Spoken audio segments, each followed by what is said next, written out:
Doo-wop groups were well known in the 50s and early 60s as important elements of the American pop and R&B music scenes. Doo-wop music was distinguished by vocal harmonies, simple rhythms, and catchy melodies, and it frequently included a lead singer accompanied by a backup group to generate rhythm and harmony. Doo-wop, which originated in African American neighborhoods in places such as New York, Philadelphia, and Detroit, produced an accessible, street corner sound that quickly garnered mainstream popularity. The centerpiece of today's video is all about the Dixie Nightingales. Before we start, let's be sure to leave a like on the video, subscribe to the channel, and push the notification bell to be sure you won't miss on any more uploads.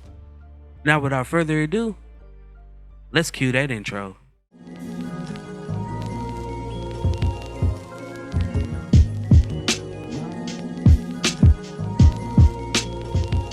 Originally formed as a spiritual music outfit called the Gospel Writer Junior Boys, the group consisted of Ollie Hoskins, Nelson Leisure, Bill Davis, and Willie, and Rochester Neal.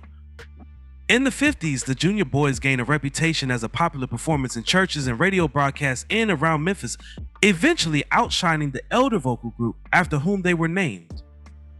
After polling the audience for a new name, the young guys decided that their music combined the greatest elements of their favorite, more established gospel groups, the Dixie Hummingbirds and the Sensational Nightingales. After combining their names, the group reformed as the Dixie Nightingales. The Dixie Nightingales were one of the most well-known and popular Southern gospel groups of the 50s and 60s, recording their debut albums for Pepper Records in 1958. During the late 50s and early 60s, one of their members was a teenager named David Ruffin, who would eventually become famous as the lead vocalist of The Temptations. In 1959, the group debuted under their new identity with their first studio single, a 7-inch on Memphis Pepper label, I've Got a New Home Back with I've Been Lifted. In the 60s, the band began recording for Nashville-based Nashboro Records, producing a few singles such as My Destiny, I Would Not Be a Sinner, and I'll Go With You. The act's penultimate release on the label featured Ollie Hoskins as a composer, highlighting his songwriting abilities. He wrote both sides of the 7-inch single Pleading For Me and Death Is Riding, which came out in 1964. However, Hoskins' newfound talent for songwriting proved to be the deciding reason in the group's departure from the Nashboro label. When confronted with pushback from business brass over the song Assassination, which he penned in response to the assassination of President John F. Kennedy, Nightingale decided to take the single to a label that could handle a gospel group with a non-traditional edge. Al Bell of Stax Records was looking for just such a group, and he quickly signed the Dixie Nightingales to his newly founded Chalice label. The Frightening Assassination was published on Chalice in 1965, accompanied by another Hoskins written song, Hush Hush. In 1966, they continued their stay with the label, releasing two peppy originals, I Don't Know and Keep On Trying, as well as Forgive These Fools. Unfortunately, Stax Records' brief journey into gospel with the Chalice brand ended suddenly, and the label would only return to the genre after creating the gospel truth in the next decade. However, the label had new intentions for the Nightingales.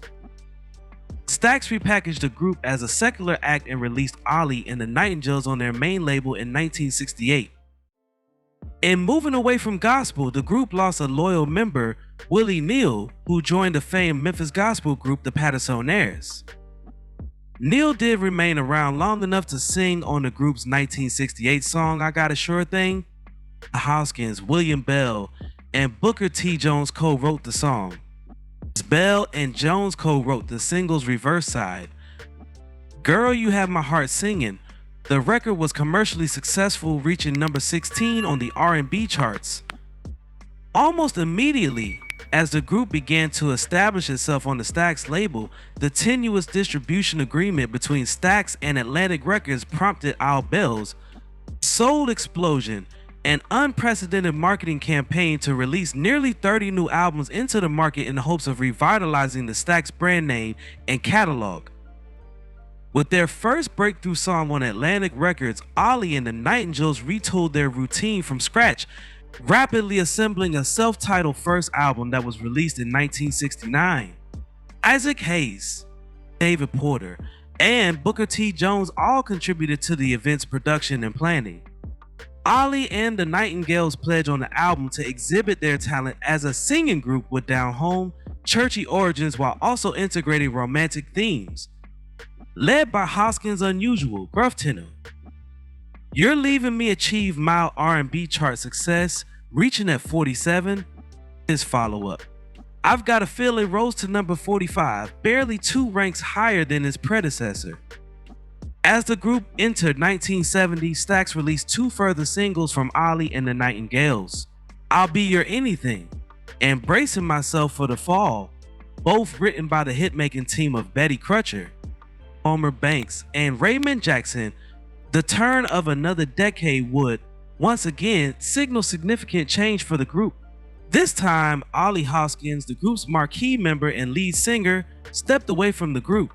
Coincidentally, this departure spurred a name change for both his solo act and former group.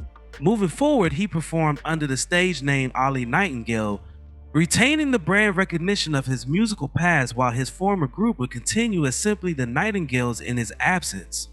Ollie Nightingale recorded 2 songs for Memphis Records, owned by husband-wife pair Seymour and Natalie Rosenberg, I Don't Know Why I Love You, back with a copy of I'll Take Care of You.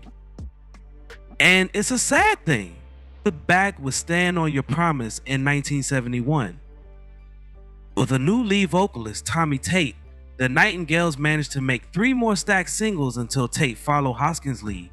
Tate, a professional soloist and songwriter before being persuaded to join the group, believed his fortunes on Stax Records would be more profitable if he worked alone. Tate came into his own as a solo artist on Stax-affiliated Coco Records. He stayed with the little group until Coco was split off as a separate enterprise following Stax's demise in 1975. Tate continued to perform and contribute as a songwriter throughout the 80s. Meanwhile, in 1970, Hoskins quit to pursue a solo career as Ollie Nightingale and released a run of songs for MGM distributed Pride Records in 1972 and 1973.